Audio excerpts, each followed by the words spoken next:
dilemma poem. I did a dilemma poem some weeks ago.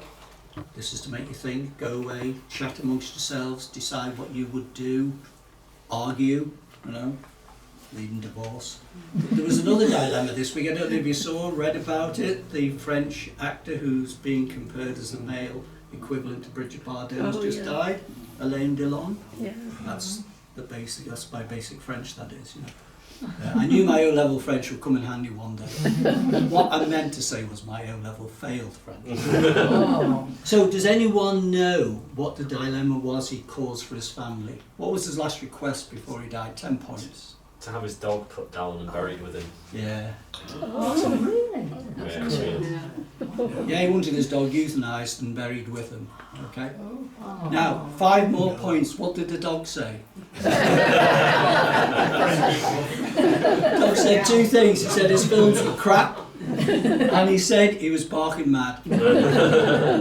So this is a dilemma poem. It's a true story about 2 runners, 2 athletes. So it's quite topical because we just had the Olympic Games.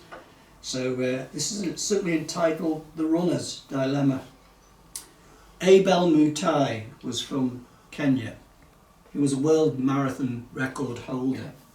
Abel was a bronze medalist in the 3,000 metres at the 2012 Olympic Games. Certainly no slouch. He knew how to psych out opponents, the tactics to employ. He knew what winning was about. Ivan Fernandez was Spanish, a runner intent on being a world beater. That was his hunger, his mission, his true aim. He sought medals, championships and world acclaim.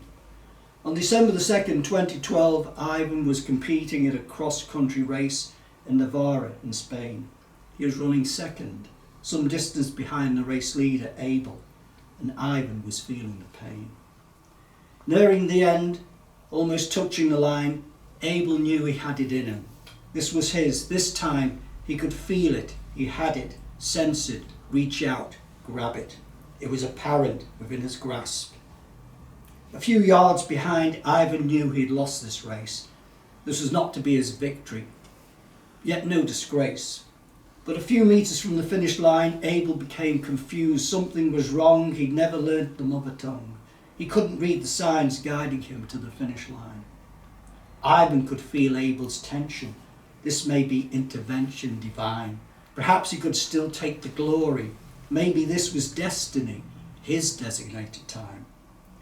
And although tired, he re-energised, widened his stride. Soon with Abel he was shoulder to shoulder, side by side. Ivan had quickly caught up with Abel.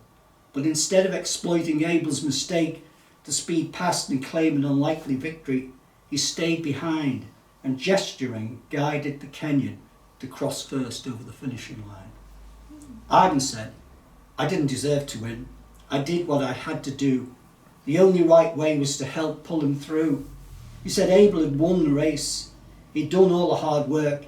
Yes, sure, I could have passed him, but really, what would that medal be worth?